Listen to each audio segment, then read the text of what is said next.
प्रिय संस्कृत मित्राणी नमः संस्कृताय। आर के एजुकेशन स्टडी में आप सभी भाई बहनों का हार्दिक स्वागत अभिनंदन करते हुए आज हम अभ्यास मॉडल प्रश्न पत्र की श्रृंखला में नए प्रश्नों के साथ फिर जुड़ते हैं इस कक्षा में। अभी सूचना आ रही है कि एलटी ग्रेड जीआईसी की वैकेंसी का नोटिफिकेशन आ गया है और जितने भी भाई बहन इच्छुक हैं और उसमें कुछ बांड भी है, तो उसका नोटिफिकेशन आने के बाद 28 जुलाई से यह प्रक्रिया जो ऑनलाइन आवेदन करना है वह शुरू हो जाएगी। तो इससे पहले हम लोग जितने लोग हैं, चाहे एलटी हो या जीआईसी हो या टीजीटी पीजीटी, सब में संस्कृत विषय से तैयारी करने के लिए एक्यूरेट हमको संपूर्ण संस्कृत की जानकारी होनी चाहिए। चाहे एलटी का कोई सिलेबस नहीं है जिसमें बताया जाए कि यही पुस्तक पढ़ना है, जैसे यूपी टीजीटी में 2-4-7 पुस्तक लगी हुई हैं। तो एलटी में यह संस्कृत साहित्य का इतिहास, जिसमें हमको नाटक आएगा, महाकाव्य आएगा, खंड काव्य आएगा, इत्यादि कई पुस्तकें आएंगी। फिर नाटक ओटक आएंगे वह भी, और उसके बाद व्याकरण। तो संपूर्ण रूप से हमको जानकारी होनी चाहिए, चाहे वह महाभारत हो, रामायण हो, वेद हो, अरण्य हो, उपनिषद हो, तो सबके बारे में कुछ ना कुछ जानकारी हमको रखनी ही पड़ेगी। तो आइए हमारे साथ अब हम आज के प्रश्न को शुरू करते हैं। और पूरा इस ऑनलाइन यूट्यूब चैनल जो है, इस पर प्रश्नोत्तरी ही कराई जाती है। इसमें अगर आप नए हैं तो आप जाइएगा, प्लेलिस्ट में जाइएगा, उसमें 138 वीडियो लमसम पड़ी हुई है, और उसमें आप देखेंगे तो हर प्रतियोगी परीक्षा में उपयोगी प्रश्नोत्तरी है और सब व्याख्यात्मक प्रश्नोत्तरी हैं। तो आइए आज की क्लास, जैसे कि ये 20-30 प्रश्न सामान्य ज्ञान से एलटी में आते हैं, सामान्य ज्ञान होगा, जीके जीएस इत्यादि होगा, और उसके बाद जो होगा वह 120 प्रश्न विषय से होगा। आप जिस विषय से भरे होंगे, आप जिस विषय से भरेंगे, चाहे हिंदी, संस्कृत इत्यादि, तो विषय का 120 क्वेश्चन आते हैं। तो उसमें आज हम भाग ब अर्थात संस्कृत विषय से प्रश्न को शुरू करते हैं। प्रश्न नंबर 31 कह रहे हैं कि समस्त पद रूपवर्धाय का विग्रह होगा। रूपवर्धाय का विग्रह पूछ रहे हैं। तो ऑप्शन कह रहे हैं कि रूपवती च भार्या च, रूपवती भार्या यस्य सह, रूपवती भार्या यस्याः सा, रूपवती भार्या यस्य स। तो प्रश्न नंबर 31 में देखा जाए तो इसमें रूपवर्धाय में बहुब्रीहि समास है, और इसका लौकिक विग्रह जो होता है वह होता है कि रूपवती भार्या यस्य सह, अर्थात सुंदर स्त्री वाला कोई पुरुष, अर्थात अलौकिक विग्रह में रूपवद सुभार्या सु होगा। प्रश्न नंबर 31 में विकल्प हमारा बी सही होता है। अब हम प्रश्न नंबर 32 को देखें तो 32 में कह रहे हैं कि वेदांगेषु छंदः उपभीयते। वेदांग में छंद कहा जाता है। किसको छंद कहा गया है? तो पादत्वेन, हस्तवेन, घ्राणत्वेन और नेत्रवेन। अर्थात हम वेद के बारे में जानते हैं कि वेद पुरुष है, जो उसके 6 अंग हैं, और 6 अंग में वेदांग पुरुष के 6 अंगों के बारे में पूछ रहा है। तो छंद क्या है? छंद क्या है? हस्त है कि घ्राण है कि नेत्र है कि पाद है? तो वेदांग पुरुष का जो छंद है वह पाद होता है। कहें कि वेदांगेषु छंदः पादत्वं उपमीयते। छंद वेदांग के 6 अंगों में से एक प्रमुख अंग है, और छंद वेदांग को वेद पुरुष के पाद के रूप स्वीकार किया जाता है। छंद पादो तु वेदस्य।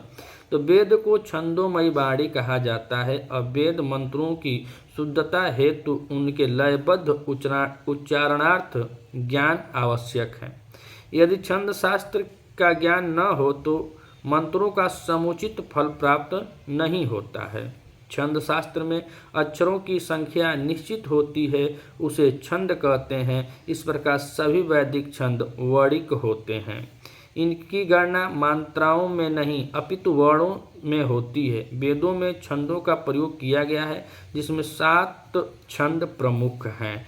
तो प्रश्न नंबर 32 में विकल्प हमारा ए सही होता है, पादत्वेन। अब हम देखें प्रश्न नंबर 33। प्रश्न नंबर 33 में कह रहे हैं कि वेदांतो नाम डाट डाट डाट वर्तते। वेदांत नाम के बारे में पूछ रहे हैं, तो कह रहे हैं उपनिषद प्रमाणम, बी कह रहे हैं कि अनुमान गम्यम, सी कह रहे हैं आप्तोपदेश और डी कह रहे हैं उपासनादिकम। तो यहाँ पे देखा जाए तो वेदांत नाम जो है वह क्या है, उपनिषद प्रमाणम। क्या है, उपनिषद प्रमाणम। और वेदांत का शाब्दिक अर्थ है वेदों का अंत। प्रारंभ में उपनिषदों के लिए वेदांत शब्द का प्रयोग किया जाता था, किंतु बाद में उपनिषदों के सिद्धांतों को आधार मानकर जिन विचारों का विकास हुआ उसके लिए भी वेदांत शब्द का प्रयोग होने लगा।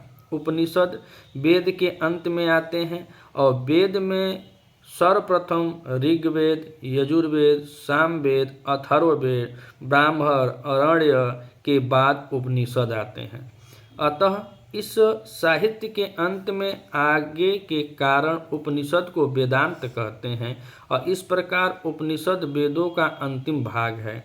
अतः इसमें वेदों का परिपक्व रूप प्राप्त होता है। इस प्रकार उपनिषद वेदांत का प्रमाण है। सदानंद ने वेदांत सार में उपनिषद को वेदांत का प्रमाण बताया है और कहा है कि वेदांतो नामो स्पृत प्रमाणम तदुपकारिणी शारीरिक सूत्रार्दिनी। प्रश्न नंबर 33 में विकल्प हमारा ए सही होता है, उपनिषद प्रमाण। प्रश्न नंबर 33 का विकल्प हमारा ए सही है। अब हम देखें प्रश्न नंबर 34। तो प्रश्न नंबर 34 में कह रहे हैं कि नृपः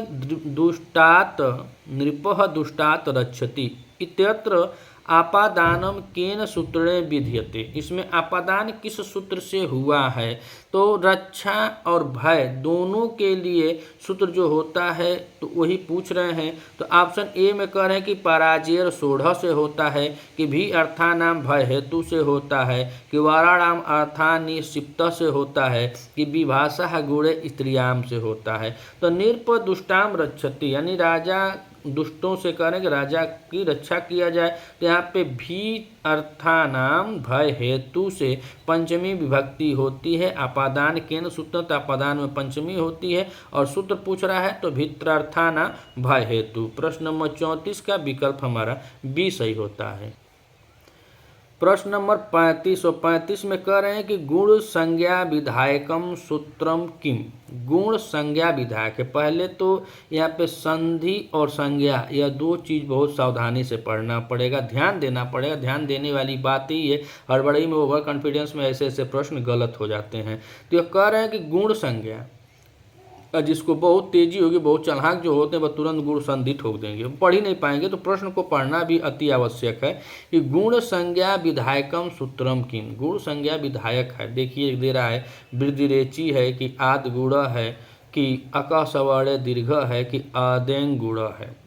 और यहाँ पे सब संधि का सूत्र दे दिया, आद गुण भी दिया है, विधिरेची भी दिया है, अक सवर्ण दीर्घ भी दिया है, अदेंग गुण भी। तो प्रश्न नंबर 35 में देखा जाए तो गुण संज्ञा विधायक जो होता है वो आद गुण जो होता है गुण संधि का है, लेकिन यहाँ पे गुण संज्ञा में होता है अदेंग गुण। अक सवर्ण दीर्घ दीर्घ संधि है, वृद्धि संधि है, गुण संधि है। अब बस संज्ञा का जो सूत्र है एक ही दिया है, अदेंग गुण।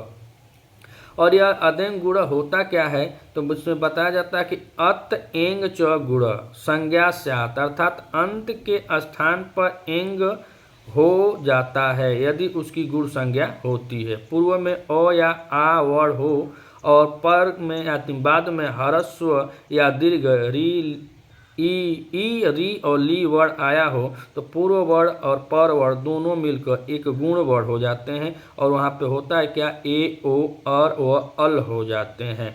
तो इसीलिए यहाँ पे 35 में विकल्प हमारा डी सही होता है कि गुण संज्ञा विधायक जो सूत्र है वह कौन सा है, अदेंग गुण है। अब हम प्रश्न नंबर 36 और प्रश्न नंबर 36 में कह रहे हैं कि अधस्य तनयुग्मानाम समीचीनानाम मेलन तालिकाम चिनुत, इसमें मेल करना है। तो देखिए यहाँ पे 1 2 3 4 हैं, छंद शास्त्रम है, कौशिताकी ब्राह्मण है, तैत्तिरीयोपनिषद है, केनोपनिषद है। और किससे लिया है, किसमें है, तो ऋग्वेद से है कि सामवेद से है कि पिंगल की है कि यजुर्वेद से है। तो ये ऐसे प्रश्न बहुत कठिन भी होते हैं और बहुत आसान भी होते हैं। बस इसका एक क्लू आना चाहिए। जैसे 4 दिया हुआ है, 4 में से अगर आपको 2 सही आ रहा है तो आप प्रश्न को आसानी से कर जा सकते हैं। 2 नहीं भी आ रहा है फिर भी आप कर जाएंगे। और देखिए यहाँ पे कह रहे हैं कि छंद शास्त्रम, और छंद शास्त्रम हम सब पढ़े हैं कि ये पिंगल की रचना है। तो यहाँ पे पिंगल जी की रचना पे आ जाइए। तो छंद शास्त्र मतलब पिंगल। अब यहाँ पे विकल्प में देखिए ए का 3 है, बी का 3 है, सी का भी 3 है और डी का भी 3 है, अर्थात यह अभी सवाल फंसा हुआ है।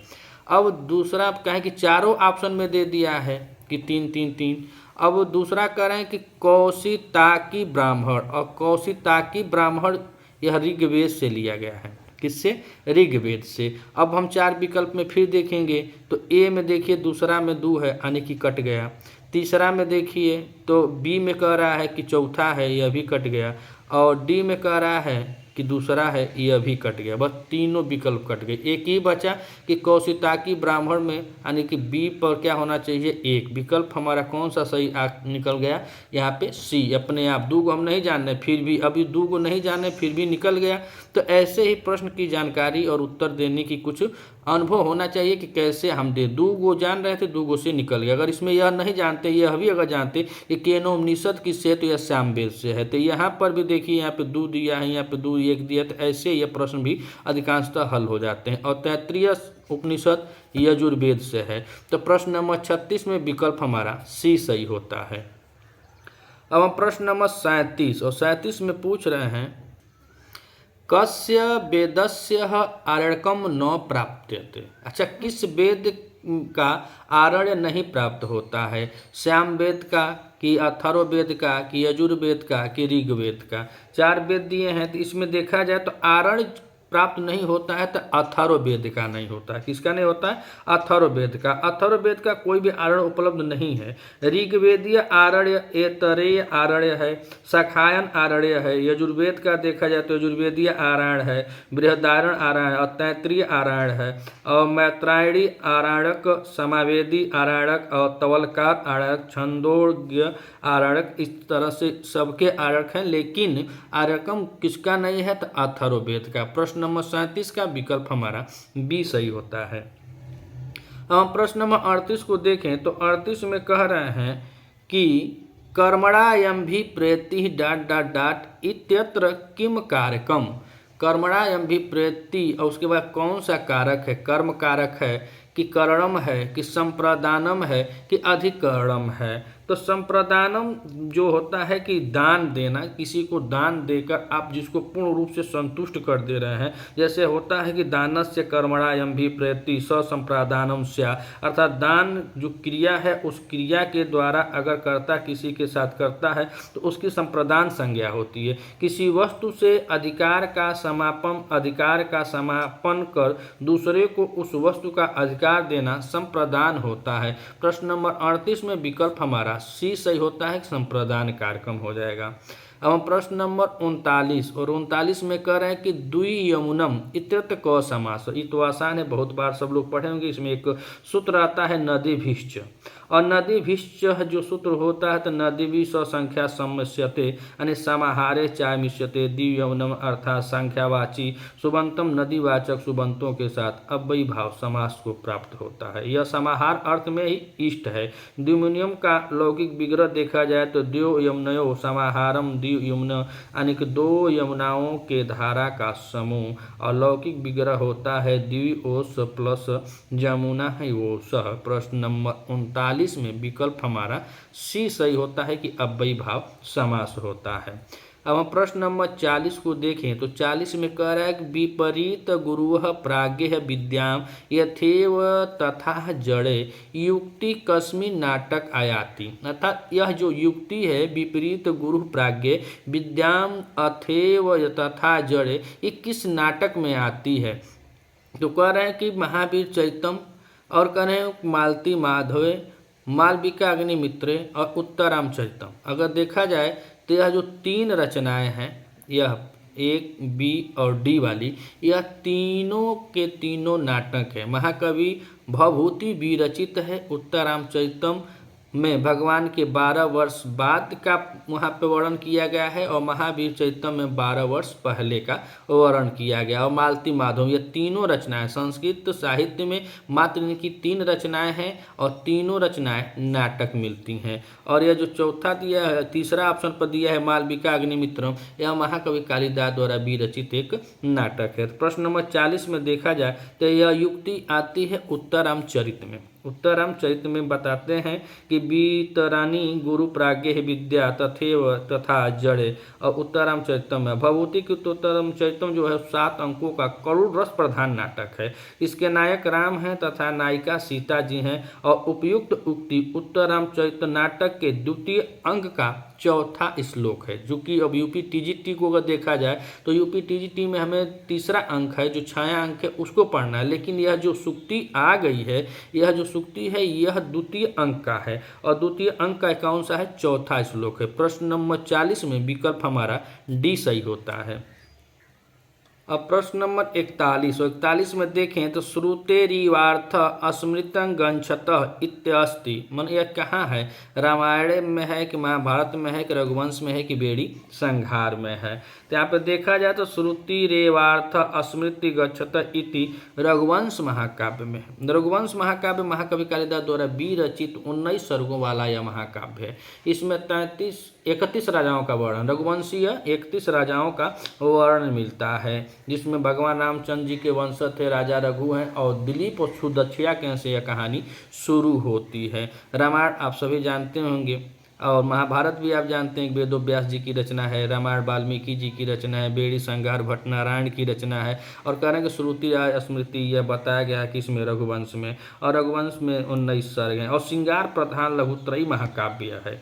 यह इस महाकाव्य के नायक श्री राम एवं नायिका सीता हैं। इसका आधार ग्रंथ वाल्मीकि रामायण है और इस महाकाव्य में रघुकुल के 31 राजाओं का वर्णन है। रघुवंश महाकाव्य के द्वितीय सर्ग का यह दूसरा श्लोक है। और संपूर्ण श्लोक को देखा जाए तो यहाँ पे संपूर्ण श्लोक है कि मार्गम मनुष्यसी धर्म पत्नी श्रुतेरिवार्थ अस्मृत गच्छत, अर्थात वेद केवल सुनकर याद किया जाता तो उन्हें श्रुति एवं स्मृति दोनों कहा जाना चाहिए। प्रश्न नंबर 41 में विकल्प हमारा सी सही होता है। अब हम प्रश्न नंबर 42 को देखें तो 42 में करेंगे शिक्षांगस्य विषया कियंत उपदिष्टा। हाँ, तनि शिक्षा के बारे में पूछ रहे हैं। कौन तो ऑप्शन दिए हैं, त्रय है, बी करें चत्वार है, सी करें पंच है और डी करें षष्ठ है। तो यहाँ पर शिक्षा अंगस्य वेदांगस्य, यानी वेदांग पुरुष के कितने अंग है, तो कुल 6 अंग हैं। हाँ, तो उसमें कह रहे हैं कि विषया उपदिष्टा संत, यानी शिक्षा जो वेदांग का पुरुष है उस वेदांग पुरुष के 6 अंगों में से एक महत्वपूर्ण अंग है। और शिक्षा को वेदांग में वेद पुरुष की नासिका कहा जाता है कि शिक्षा घ्राणम तु वेदस्य, शिक्षा उन ग्रंथों का नाम है जिनकी सहायता से वेदों का उच्चारण भली भांति प्राप्त होता है। तो प्रश्न नंबर 42 में देखा जाए तो यहाँ पे कौन सा विकल्प हमारा सही होगा, तो यहाँ पे विकल्प हमारा डी वाला सही होगा, कहें कि 6 अंग है ये है और भली भात सब जानते हैं। तो प्रश्न नंबर 42 में विकल्प हमारा डी सही है।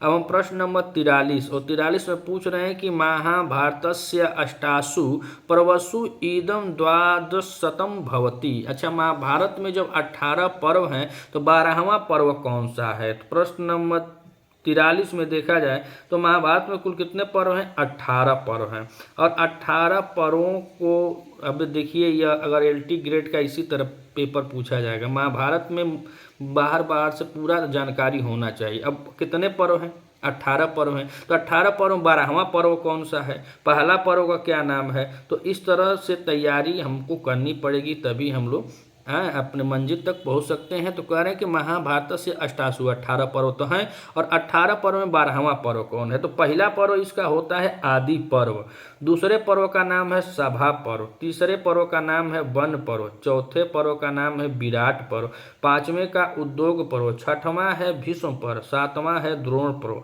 8वां है कर्ण पर्व, 9वां है शल्य पर्व, 10वां है सौप्तिक पर्व, 11वां है स्तूप पर्व और 12वां है शांति पर्व। देखिए यहाँ पे 12वां पूछा हुआ है, तो 12वां पर्व कौन सा है, तो शांति पर्व है। और 13वां अनुशासन पर्व है, 14 नंबर पे अश्वमेघ पर्व है, 15 पे आश्रमवासी पर्व है, 16 पर मौसल है, 17 पे महाप्रस्थानिक पर्व है और अंत में स्वर्गारोहण पर्व है। तो यह कितने नंबर पर है? तो 12 नंबर पर। 12 नंबर पर यह कौन सा पर्व आता है? शांति पर्व आता है। प्रश्न नंबर 43 में विकल्प हमारा सी सही होता है। अब प्रश्न नंबर 44 और 44 में कह रहे हैं कि कृष्ण यजुर्वेदेन संबंधा अस्ति। कृष्ण यजुर्वेद का संबंध किससे है? छांदोग्योपनिषद से है कि कठोपनिषद से है कि ऐतरेयोपनिषद से है कि ईश्वावास्योपनिषद से है? तो प्रश्न नंबर 44 में देखा जाए तो यजुर्वेद का संबंध जो है कठोपनिषद से है। किससे है? कठोपनिषद। कठोपनिषद यजुर्वेद के शाखा कृष्ण यजुर्वेद के काठ शाखा से संबंधित है। काठ शाखा से संबंधित होने के कारण इसका नाम कठोपनिषद पड़ा और इस उपनिषद में 2 अध्याय हैं तथा 2 अध्यायों में 3-3 बल्लियां हैं। संपूर्ण उपनिषद में 120 मंत्र हैं। इस उपनिषद में यम नचिकेता संवाद का वर्णन है, जिसमें नचिकेता को यम द्वारा 3 वरदान प्रदान किए जाते हैं और 3 वरों में नचिकेता यम द्वारा पहला वर मांगता है कि मेरे पिता क्रोध रहित एवं शांतिवान हो जाएं। दूसरा कह रहा है कि वर साधन भूत अग्नि विद्या और तीसरा वर मृत्यु पश्चात आत्मा है या नहीं, ऐसा वर्णन किया गया है। तो प्रश्न नंबर 44 में विकल्प हमारा बी सही होता है। अब हम प्रश्न नंबर 45 को देखें तो 45 में कह रहे हैं कि कस्मिन् पुराणे विविध शास्त्र संबंधिनो विषयः वर्तते। किस पुराण से विविध शास्त्रों का संबंध है? तो ऑप्शन ए कह रहे हैं कि मत्स्य पुराण से है, बी कह रहे हैं कि शिव पुराण से है, सी कह रहे हैं कि विष्णु धर्मोत्तर पुराण से है और डी कह रहे हैं कि अग्नि पुराण से है।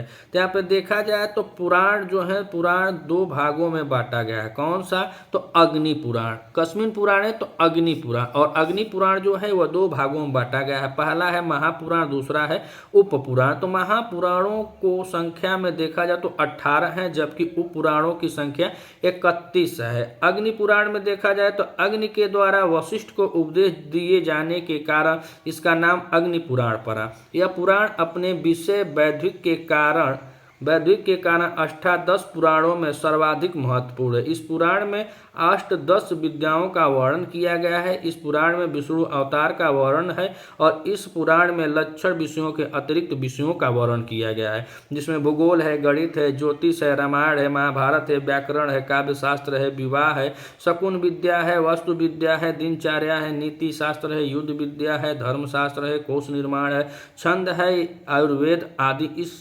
पुराण का विश्वोत्तरात्मक इस पुराण की विशेषता है। इसीलिए यह ज्यादा कह रहे हैं ना कि विविध शास्त्रों से संबंध है। तो अग्नि पुराण का प्रश्न नंबर 45 में विकल्प हमारा डी सही होता है। अब हम प्रश्न नंबर 46 को देखें तो 46 में कह रहे हैं कि पुष्पाणि स्पृहति इत्यत्र पुष्पाणि इति पदम अस्ति ईशिप्तम ईशिप्तम अनिशिप्तम अनिशिप्तम। अनिशिप्तम अनिशिप्तम तो ही भी नहीं करेगा, इसका यही होगा कि इप्सितम है कि वह जा रहा है। इसमें होता है कि रास्ते चलते हुए उसने फूल को छुआ, पुष्पाणी इसमें फूल को टच करता है यानी छूता है, तो जो पुष्पाणी पद है वह उसकी ईप्सिततम है। यह प्रकृत सूत्र है। कर्तु ईशिप्ततम कर्म से हुआ है। कर्ता क्रिया के द्वारा जिसे विशेष रूप से प्राप्त करना यानी कि ईप्सितम चाहता है उस कारक की कर्म संज्ञा होती है। इसमें ईप्सितम का अर्थ जिसे प्राप्त करना अत्यंत अधिक इष्ट है। तो पुष्पाणि स्पृतम वाक्य में स्पृहति द्वारा पुष्पाणी को विशेष रूप से प्राप्त करना चाहता है। तो प्रश्न नंबर 46 में विकल्प हमारा ए सही होता है।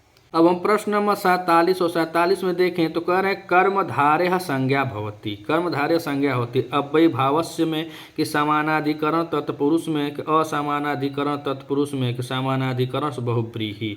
तो देखा जाए तो प्रश्न नंबर 47 में तो कर्मधारय संज्ञा भवति समानाधिकरण तत्पुरुष, किसमें? समानाधिकरण। प्रश्न नंबर 47 में विकल्प हमारा बी सही होता है। इसमें बताया जाता है कि जब तत्पुरुष समास में दोनों पद एक ही अधिकरण वाच्य को कहते हैं तो कर्मधारय समास होता है। इसमें पूर्व पद विशेषण एवं उत्तर पद विशेष्य होता है। कहीं कहीं पर दोनों ही पद विशेषण होते हैं और कभी कभी पूर्व पद विशेष्य एवं उत्तर पद विशेषण जैसा दृष्टिगोचर करता है, जैसे नीलोत्पलम फिर कृष्ण सर्प इत्यादि इसके एग्जाम्पल हैं। तो प्रश्न नंबर 47 में विकल्प हमारा बी सही होता है। अब हम देखें प्रश्न नंबर 48, और 48 में कह रहे हैं कि समुद्रम इत्यत्र सु अव्यय अर्थ, यानी कि समुद्रम में जो सु अव्यय है वह किस अर्थ में है। तो समीपम अर्थ में है कि शोभनम अर्थ में है, समीपम में है कि शोभनम में है कि समृद्धि में है कि युगपत में है। तो प्रश्न नंबर 48 में देखा जाए तो समुद्रम में जो सु प्रत्यय लगा हुआ है वह क्या है, समृद्धि अर्थ में है। किसमें है, समृद्धि अर्थ में है।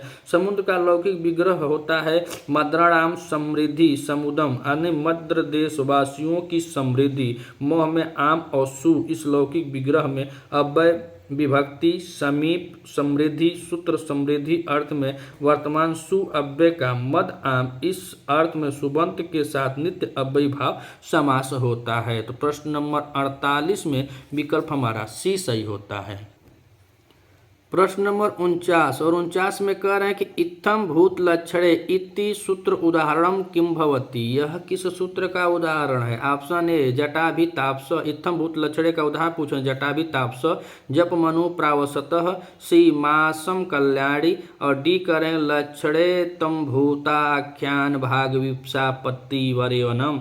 तो यहाँ पे देखा जाए तो इत्थम भूत लक्षणे जो सूत्र उसका जो उदाहरण होता है जटाभिताप्स, अर्थात जटाओं से यह तापसी महसूस होता है या लग रहा है। तो कश्चित प्रकारम प्राप्त लक्षणे तृतीया स्यात् कहा जाता है इसमें, अर्थात किसी विशेष अवस्था को प्राप्त करना जिस शब्द से सूचित हो उसमें तृतीया विभक्ति होती। जैसे जटाभिताप्स जटाओं से तापसी है, इस वाक्य में तापस अवस्था को प्राप्त करना जटा से सूचित हो रहा है, अतः जटा शब्द में तृतीया विभक्ति हुई है। तो प्रश्न नंबर 49 में विकल्प हमारा ए सही होता है।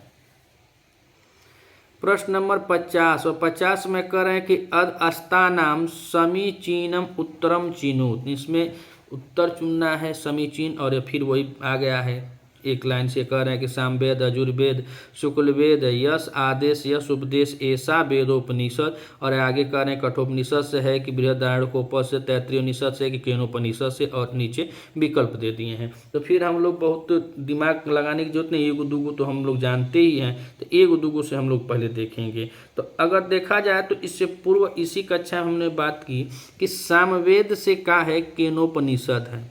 सामवेद से क्या है, केनोपनिषद, अर्थात ए में हमको क्या चाहिए 4 नंबर। तो ए में 4 नंबर कहाँ है, ए में भी है बी में भी है, सी कट गया डी कट गया, ये दूगो तो कट गए, दूगो अब बच गए। उसके बाद यजुर्वेद, कृष्ण यजुर्वेद कहाँ से है, तो कठोपनिषद से।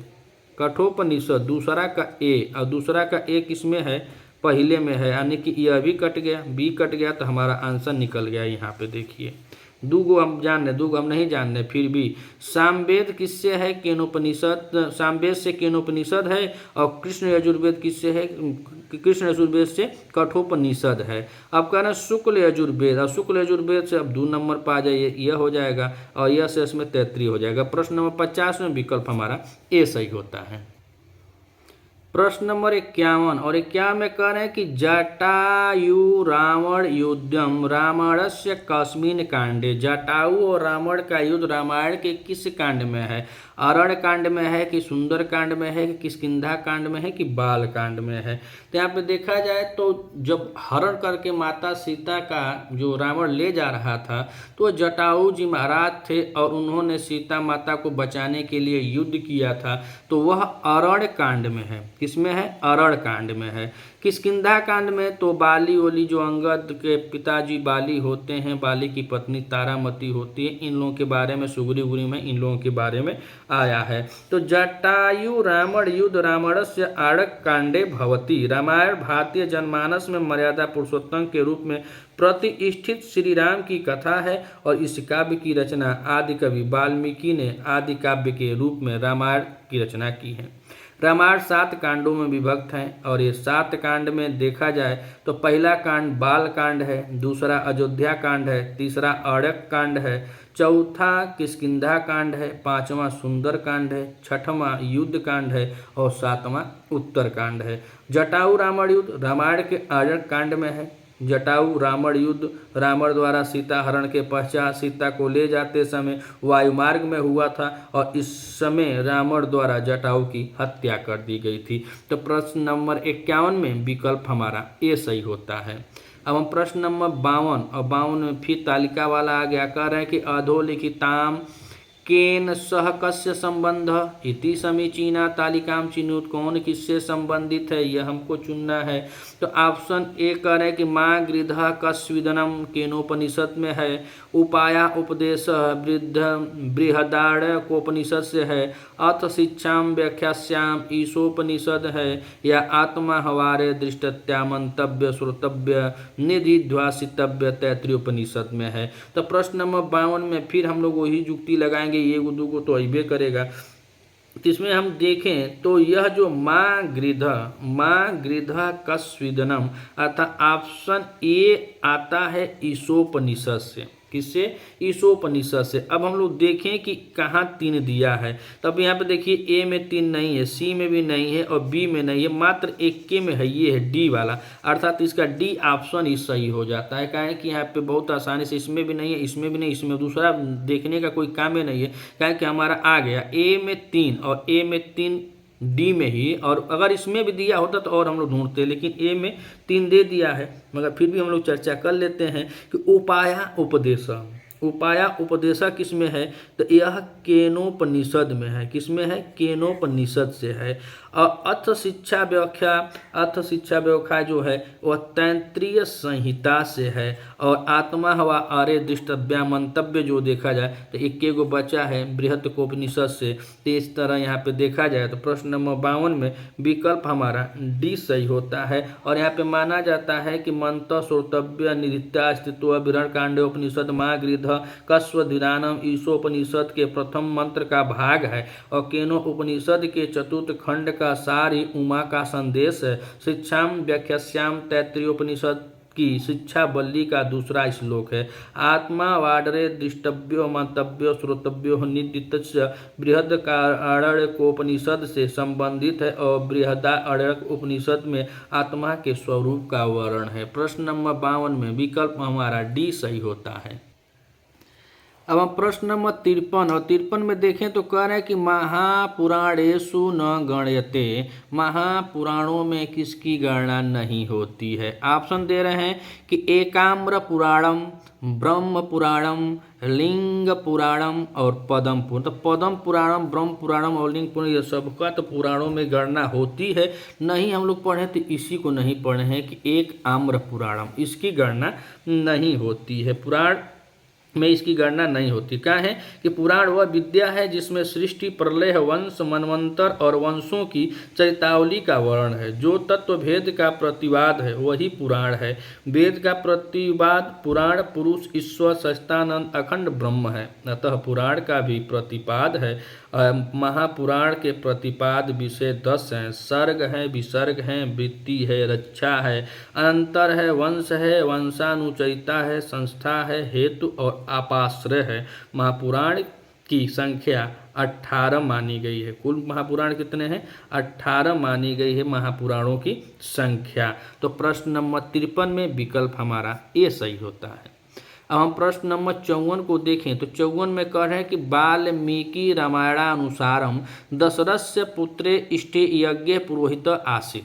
वाल्मीकि रामायण के अनुसार दशरथ के पुत्रिष्ट यज्ञ में पुरोहित थे। ऑप्शन ए वशिष्ठ थे, बी ऋषि श्रृंग थे, कि भारद्वाज थे, कि विश्वामित्र थे। तो प्रश्न नंबर 54 में वाल्मीकि रामायण अनुसार देखा जाए तो दशरथ के पुत्रेष्ठ यज्ञ में श्रृंग ऋषि थे। कौन थे? श्रृंग ऋषि थे और इन्होंने यह यज्ञ कराया था। वाल्मीकि रामायण के अनुसार दशरथ अयोध्या के एक रघुवंशी यानी सूर्यवंशी राजा थे।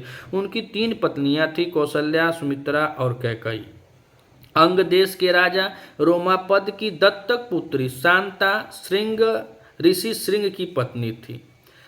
एक प्रसंग के अनुसार शांता दशरथ की पुत्री थी और दशरथ के वंश न होने के कारण उन्हें पुत्रे कामेष्ठी यज्ञ करने का विचार उनके मंत्री सुमंत ने उन्हें अपने दामाद ऋषि श्रृंग का यज्ञ कराने की सलाह दी। इस प्रकार राजा दशरथ ने ऋषि श्रृंग द्वारा पुत्राष्टिक यज्ञ करवाया, जिसके बाद उनके 4 पुत्रों ने जन्म लिया। अर्थात 4 पुत्र राजा दशरथ के थे और एक उनकी पुत्री थी जिसका नाम अभी बताया गया है कि शांता नाम था भगवान रामचंद्र की बहन थी शांता, और उनके पति का नाम था ऋषि श्रृंग, और ऋषि श्रृंग ने ही यह यज्ञ करवाया था वाल्मीकि रामायण के अनुसार। प्रश्न नंबर 54 में विकल्प हमारा बी सही होता है। अब हम प्रश्न नंबर 55 को देखें तो कह रहा है कि फल शब्दस्य द्वितीया एक वचने रूपम भवति। फल शब्द द्वितीया एक वचन में रूप का होता है तो फलम बनता है, द्वितीया फलम फले फलानी, तो फलम फले फलानी तो कहाँ है फलम, तो द्वितीया एक वचन है, तो ऑप्शन हमारा कौन सा सही हो जाएगा, ए सही हो जाएगा फलम। क्या है कि नपुंसक लिंग में इसका रूप चलता है तो फलम फले फले हो। प्रश्न नंबर 55 में विकल्प हमारा ए सही है। प्रश्न नंबर 56 और 56 में कह रहे हैं कि हतवान इत्यत्र क प्रत्यय। हतवान में कौन सा प्रत्यय है, कत प्रत्यय है कि कतवतु प्रत्यय है कि सत्र प्रत्यय है कि सानच पर। तो सत्र सानच जो होते हैं वो वर्तमान के घोतक होते हैं, कतवतु जो होता है कत कतवतु ये दोनों भूतकाल के घोतक होते हैं। तो यहाँ पे देखा जाए तो हन धातु है और हन धातु के साथ हतवान हतवती हतवत बनता है। तो यहाँ पे कौन सी प्रत्यय पूछ रहे हैं, तो यहाँ प्रत्यय होगा कत कतवतु हो जाएगा, कत कतवतु हो जाएगा और हन धातु होगी। भूतकाल के व्यवहार को बताने के लिए धातु से निष्ठा यानी कत कतवतु की जो संज्ञा होती है वो निष्ठा संज्ञा होती है, तो कतवतु प्रत्यय लगता है। और तो तयो एव कर्तव्य खलर्थार्थ सूत्र से के अनुसार कत प्रत्यय का भाव तथा कर्म में होता है। कर्तरीकृत इस सूत्र से कतवतु प्रत्यय कर्ता अर्थ में होता है। कतवतु प्रत्यय में उकार तथा ककार की इत संज्ञा हो जाती है। तो प्रश्न नंबर 56 में विकल्प हमारा बी सही होता है। अब हम देखें प्रश्न नंबर 57 और प्रश्न नंबर 57 में कह रहे हैं कि परीक्षकः इत्यस्मिन् पदे मूल धातु क। परीक्षकः पद में मूल धातु कौन सी है, तो कह रहे हैं कि परि उपसर्ग पूर्व इच्छ धातु है, परि उपसर्ग पूर्व इच्छ धातु है, परि उपसर्ग पूर्व इच्छ धातु है कि कोई नहीं है। तो यहाँ पे थोड़ा थोड़ा बिंदी और हलंत का बस काम है। यहाँ पे देखिए परि तो छोटकी ई है और बड़की ई है, तो ई के बाद ई आई तो कौन सी संधि हो जाएगी, दीर्घ संधि हो जाएगी। तो कह रहे हैं कि परी और यहाँ पे बड़ी है बड़ी है, तो यह नहीं, विकल्प हमारा ए वाला सही होता है कि परी और यहाँ पे छोटी कर दिए हैं, यहाँ बड़ी कर दिए हैं। तो परिधन इच्छ यानी परि उपसर्ग पूर्व इच्छ धातु से परे उर्वल प्रत्यय लगाने पर शब्द का बनता है परीक्षकः। प्रश्न नंबर 57 में विकल्प हमारा ए सही होता है। अब हम प्रश्न नंबर 58 को देखें तो 58 में कह रहे हैं कि सुंदर बालकः अस्मिन् पदे समास भवति। सुंदर बालक में कौन सा समास है, द्विगु समास है कि द्वंद्व समास है कि कर्मधारय है कि बहुव्रीहि है। यहाँ पे देखा जाए तो यहाँ पे कर्मधारय समास हो जाएगा। काहे कि यह तत्पुरुष का ही भेद होता है। कर्मधारय समास जो होता है यह तत्पुरुष का ही भेद होता है और इसमें विशेषण विशेष और उपमान उपमेय का समास होता है और दोनों ही पदों में समान विभक्तियां प्रथमा विभक्ति होती है। प्रश्न नंबर 58 में विकल्प हमारा सी सही होता है। प्रश्न नंबर 59 और 59 में कह रहे हैं विपत्त काल इत्रत्र संधि अस्ति। विपत्त काल में कौन सी संधि है, ऑप्शन ए इष्टुत्व संधि है, डी करें इष्टुत्व संधि है, सी करें जसत्व संधि है और डी करें चत्व संधि है। तो विपद काल में देखा है तो विपद प्लस काल, विपद और द का तो हो गया है तो इसीलिए कह रहे हैं विपत्त काल। और यहाँ पे देखा जाए तो झल वर्णों के प्रत्येक वर्ग में पहला दूसरा तीसरा चौथा वर्णों के स्थान पर प्रथम वर्ण आदेश हो जाता है। खर वर्णों में जैसे वर्गों के पहला दूसरा और स के परे रहते। तो प्रश्न नंबर 59 में विकल्प हमारा डी सही होता है कि चत्व संधि है विपत्त काल। तो विपद धन काल तो द का क्या हो गया है तो हो गया। प्रश्न नंबर 59 में विकल्प हमारा डी सही होता है। अब हम प्रश्न नंबर 60 और 60 में कह रहे हैं कि चंचल इत्यर्थ संधि अस्ति। चंचल में कौन सी संधि है? पूर्व सवर्ण है कि पर सवर्ण है कि जसत्व है कि स्तुत्व है? तो आज की आपको क्लास यह कैसी लगी कमेंट करके आप बता सकिएगा। और अगर आप इस चैनल पर नए हैं तो चैनल को सब्सक्राइब करना न भूलिएगा। प्रतिदिन हम लोग इस चैनल पर इसी तरह प्रश्नों की व्याख्या करते रहते हैं और यहाँ पे 30 प्रश्न 40 प्रश्न और जैसे जैसे आवश्यकता पड़ेगी तो हम लोग मैराथन क्लास भी चलाते रहते हैं। और यहाँ पे चंचल में इत्यर्थ संधि अस्ति अगर देखा जाए तो यहाँ पे अगर चंचल का संधि विच्छेद देखें तो चन धल चल होता है और यहाँ पे अनुस्वार से अई प्रसवर्ण सूत्र से पर सवर्ण संधि का प्रयोग हुआ है। प्रश्न नंबर 60 में विकल्प हमारा बी सही होता है कि पर सवर्ण। मित्रों आज की क्लास यहाँ तक ही। अगर क्लास आपको अच्छी लगे तो अपने मित्रों तक शेयर कीजिएगा। चैनल पे नए हैं तो चैनल को सब्सक्राइब कीजिएगा। कुछ कमी हो तो कमेंट करके बता सकते हैं। मिलते हैं कल इसी टाइम पे अगली क्लास में कुछ और प्रश्नों के साथ। तब तक के लिए नमः संस्कृता।